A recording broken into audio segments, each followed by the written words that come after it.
श्री राम जय जय राम।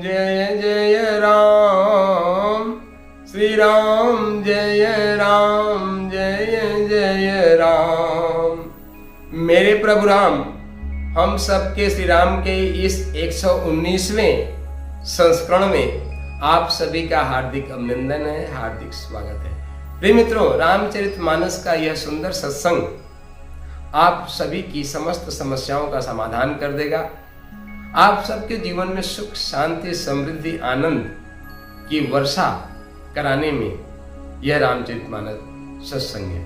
आप सबको यह रामचरितमानस बहुत ही सुंदर लग रहा है, अच्छा लग रहा है, तो आप इसको लाइक करके, सब्सक्राइब करके बेल आइकॉन जरूर दबा दें और इसको अधिक से अधिक अपने सोशल मीडिया में शेयर करें। यही आप सबकी भगवान श्री रामचंद्र जी के श्री चरण कमलों में मंगलमय सेवा होगी। तो आइए शुभारंभ करते हैं। आज 117 दोहे से लेके 118 दोहे के बीच की सभी चौपाइयों का मूल पाठ श्रवण करते हैं। रजत सीप महु भास जिमि जथा भानु कर बार, यद्यपि मृषा तिहु काल सोई, भ्रम न सकहीं कोई टारि। सियापति राम मेरे प्रभु राम, ए विद जग हरि आश्रित रहीं, यद्यपि असत्य देत दुख आईं। जो सपने सिर काटे कोई, बिनु जागे न दूर दुख होई। जासु कृपायस भ्रम मिट जाई, गिरिजा सोई कृपाल रघुराई। आदि अंत कोई जासु न पावा, मति अनुमानी निगम यस गावा। बिनु पद चलई सुनई बिनु काना, कर बिनु करम करई विध नाना। आनन रहित सकल रस भोगी, बिनु बानी बक ताबड़ जोगी। तन बिनु परस नयन बिनु देखा, ग्रहई घ्राण बिनु बास अशेषा। असि सब भांति अलौकिक करनी, महिमा जासु जाहि नहीं बरनी। जेमि गावहि वेद बुध, जाहि धरहि मुनि ध्यान। असोई दशरथ सुत भगत हित, कौशलपति भगवान। सियापति राम मेरे प्रभु राम। मेरे प्रभु राम, हम सबके श्री राम के इस 119 संस्करण में आप सभी का हार्दिक अभिनंदन है, हार्दिक स्वागत है।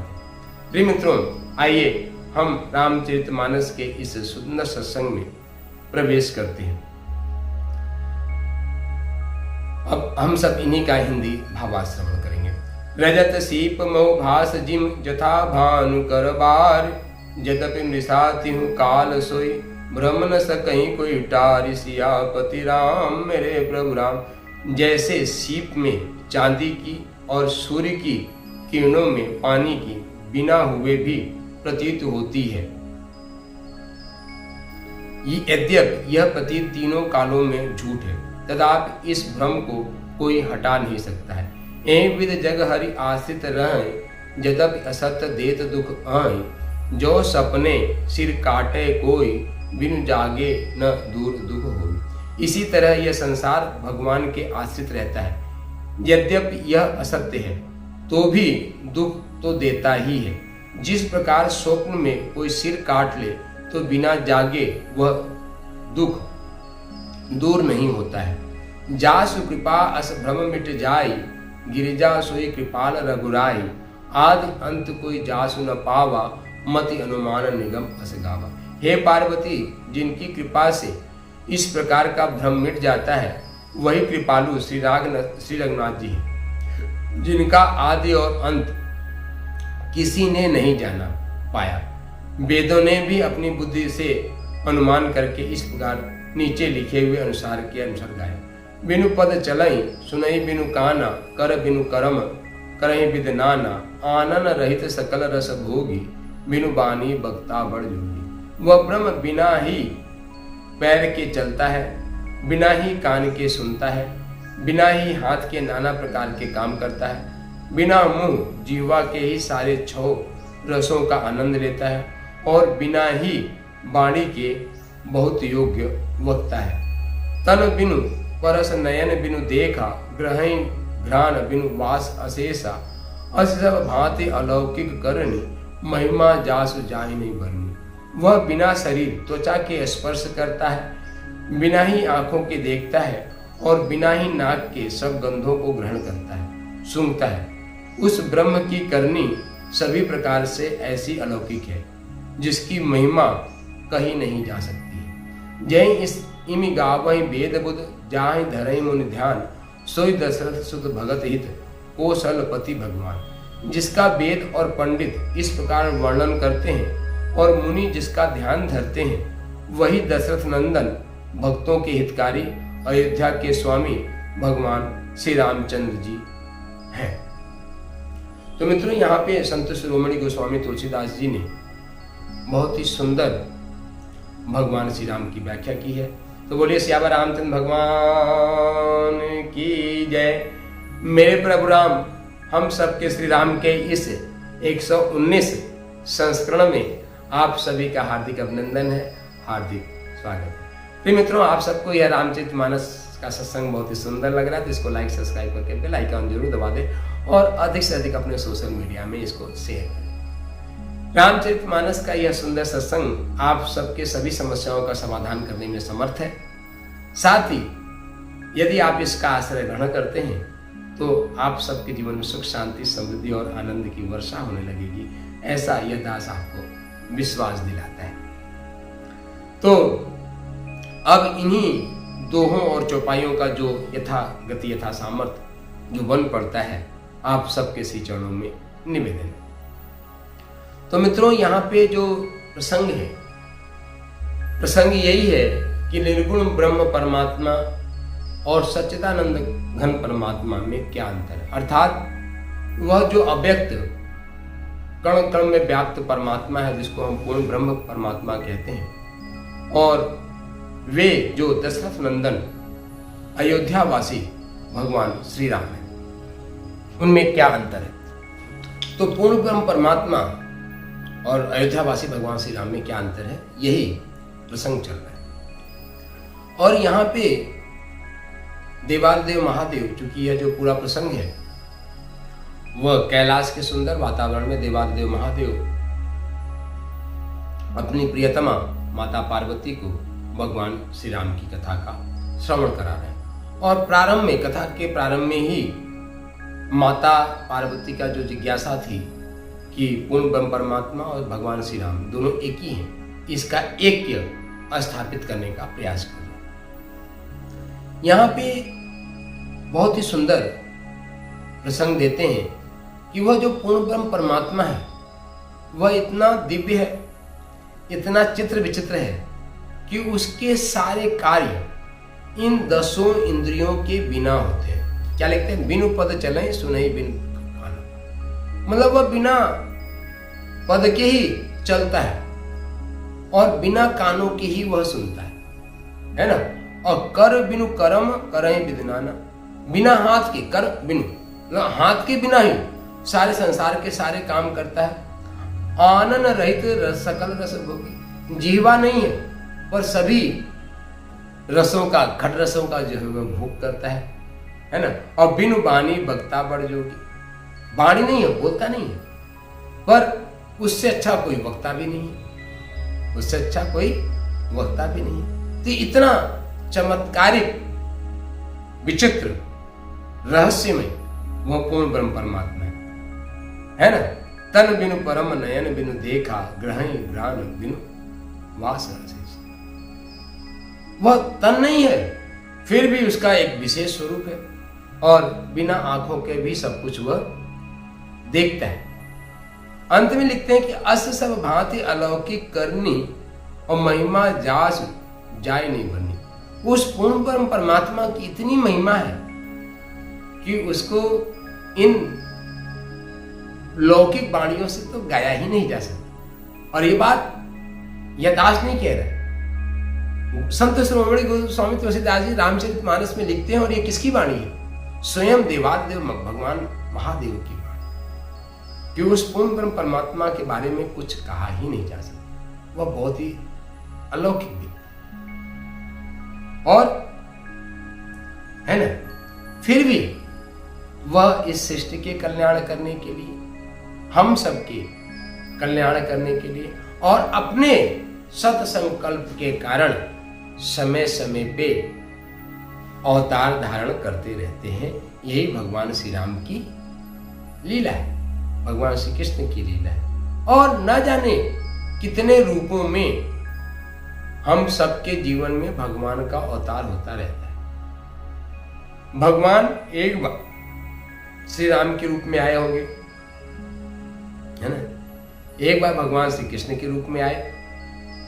और मित्रों, मैं आपको एक दूसरी बात कह रहा हूं कि हम सब यदि भगवान के नाम का आश्रय लें तो वह अनंत कोटि परमात्मा आपके लिए व्यक्तिगत रूप से एक नया अवतार धारण करके आता है, जो आपके अपने लिए होता है ना। तो इसलिए, और वह अवतार पुरुष जो आपके लिए आता है वह आपके जीवन को धन्य बना देता है ना। और उस अवतार को प्रकट करने का यदि कोई एकमात्र सूत्र है तो कलयुग केवल नाम आधारा सुमिर सुमिर नर उतरे। जो मर्यादा पुरुषोत्तम भगवान श्री राम का नाम है वह मर्यादा पुरुषोत्तम राम से भी बहुत बड़ा है। आगे अभी नाम की महत्ता के बारे में ढेर सारा गायन है, पहले भी हमने नाम की महत्ता के बारे में बहुत गायन किया है। और संत शिरोमणि गोस्वामी तुलसीदास जी तो 9 दोहों में सिर्फ नाम की ही महिमा का ही बखान करते हैं, नाम की महिमा, कि नाम कितना महत्वपूर्ण है ये। और आप कल्पना कीजिए, सामान्य भी किसी हाल में यदि 100 लोग सोए, 100 लोग, और गहरी निद्रा में 100 लोग सोए, पर उस हाल में जाइए और किसी एक व्यक्ति का नाम लेके आप पुकारिए तो अधिकतम लोग तो सोते रहेंगे, पर वह नाम का व्यक्ति जग के बोलेगा हाँ क्या क्या बात है। हो सकता है 1-2 लोग और जग जाए, पर मुख्यतः वही व्यक्ति जगेगा। तो नाम और नामी में जो है ना, ये पूरी तरीके से अभेद है। मतलब दूसरी भाषा में कहें तो नाम और नामी पूरी तरीके से एक ही है।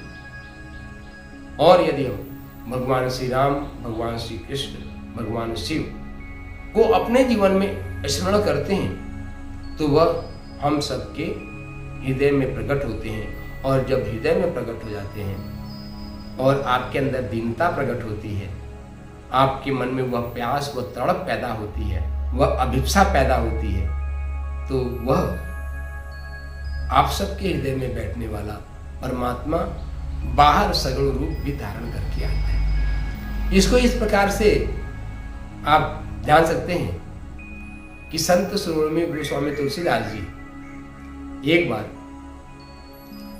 भगवान श्री कृष्ण की नगरी मथुरापुरी, वृंदावन, बरसाना पधारे, मतलब मथुरापुरी में पधारे। भगवान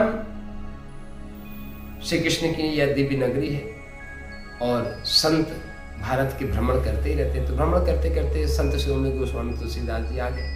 पर संत शिरोमणि गोस्वामी तुलसीदास जी के हृदय में भगवान श्री राम के प्रति अनन्य निष्ठा थी। अनन्य मतलब कि उनके बिना किसी को कुछ मानना ही नहीं। और जबकि अब उनसे बड़ा ज्ञानी तो कोई नहीं, संतों के संत शिरोमणि है। और ये हम नहीं कह रहे, भक्तमाल में श्री नाभादास जी ने यह उपाधि उनको दी है, संत शिरोमणि की। संत शिरोमणि की उपाधि नाभा जी ने गोस्वामी जी को दे रखी है ना। और वे आते हैं तो उनकी भगवान राम के प्रति इतनी अनन्य निष्ठा है, वे भगवान श्री कृष्ण से भी कहते हैं कि हमने हमेशा अपना सर, यह जो सर है, हमने भगवान श्री राम मतलब धनुषधारी भगवान राम के सामने झुकाया है। और यदि आप चाहते हो कि यह दास आपके सामने भी सर झुकाए, तो आपको धनुष बाण धारण करना पड़ेगा, यह चक्र सुदर्शन छोड़ के। और मित्रों, यह सिद्धांत है कि भगवान हमेशा भक्त के सत्संकल्प की रक्षा करते हैं। यह भी एक बहुत बड़ा सिद्धांत है। भगवान हमेशा भक्त के सत्संकल्प की रक्षा करते हैं। इसलिए वहां पे भगवान श्री कृष्ण सुदर्शन चक्र छोड़ के और धनुष बाण धारण किए, तब जाके संत शिरोमणि गोस्वामी तुलसीदास जी ने उनको अपनाया। ऐसे एक घटनाक्रम नहीं है, ऐसे कई घटनाक्रम महाभारत में भी आता है ना। तो कि भगवान ने अपने भक्त के सत्संकल्प को पूरा करने के लिए, जिन्होंने संकल्प किया था कि महाभारत के युद्ध में मैं अस्त्र धारण नहीं करूंगा, पर एक बार उन्होंने भले रथ के पहिए को हाथ में धारण किया, पर धारण तो किया ना। क्यों? क्योंकि भगवान का सिद्धांत है कि वे अपने भक्तों के सत्संकल्प की रक्षा करें, है ना। तो यदि आप भी मन में यह सत्संकल्प पैदा कीजिए, यह प्यास व तड़प पैदा कीजिए, और वह अपने हृदय में दीनता लाइए कि हे नाथ, एक बार कृपा करो, इन चरण चक्षुओं को आपके दर्शन हो जाए, तो हो जाएंगे। मित्रों, वृंदावन बरसाने की बात हो रही है। वृंदावन के जितने भी ठाकुर हैं, जो 7 ठाकुर हैं, इनके साथ तो अभी कुछ दिन पहले तक इनके सारे भक्त, इनके गोसाई लोग जो है, प्रभु से बात करते थे, प्रभु के साथ खेलते थे। एक नहीं, यानी कितनी लीलाएं ब्रज में जो है प्रचलित है कि भगवान के साथ उनके भक्त खेला करते थे। श्रीनाथ जी के साथ विठल गोसाई जी बात करते थे, बांके बिहारी जी के साथ श्री हरिदास जी बात किया करते थे, श्री राधा वल्लभ सरकार के साथ श्री हित हरिवंश जी लाड़ लड़ाया करते थे, है ना। और हमारे राधा रमण तो गोपाल भट्ट जी के अनन्य थे, है ना। तो कितनी लीलाएं हैं ब्रज की, है ना। तो जो भगवान श्री राम है वही भगवान श्री कृष्ण है। तो ऐसी लीला संभव है। तो और यह दृष्टि भेद तभी खत्म होता है जब संत सद्गुरु और भगवान श्री राम ही कृपा करें। उससे पहले यह भ्रम हमारे हृदय से मिटता नहीं है। तो हम तो यही प्रार्थना करेंगे कि हम सबके इन चर्म चक्षुओं में जो अंधकार छाया है, वह अंधकार माया का जो अंधकार है, संत सद्गुरु भगवान कृपा करे और वह अंधकार मिटे, हम सबका जीवन धन्य बने, हम सबके जीवन का कल्याण हो। इसी शुभ कामना, मंगल कामना के साथ सिया राम मैं सब जग जानी, करहु प्रणाम जो जो पानी। आप सबके हृदय में बैठे हुए परमात्मा का नमन बंदन करते हैं। उठो धरा के वीर सपूतो, धरती स्वर्ग बनाना है। इसी के साथ शक्ति शंभु जय सिया राम, शक्ति शंभु जय सिया राम। आइए कलयुग केवल नाम आधारा, सुमिर सुमिर न उतरे पारा।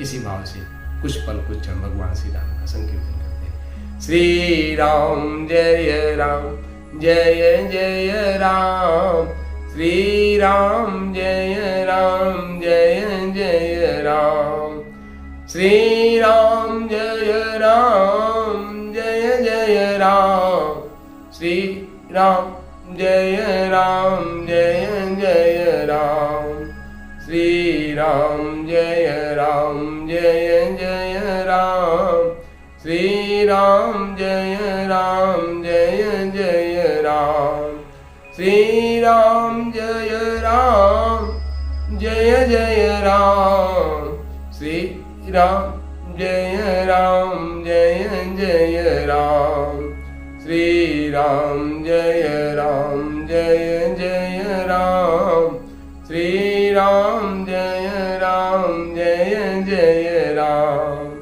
श्री राम जय राम, जय जय राम, श्री राम जय राम, जय जय राम, श्री श्री राम जय जय राम, श्री राम जय जय राम, श्री राम जय जय राम, श्री राम जय जय राम, श्री राम जय जय राम, श्री राम जय जय राम, श्री राम जय जय राम, श्री राम जय जय राम, श्री राम जय जय राम, श्री राम जय जय राम, श्री राम जय जय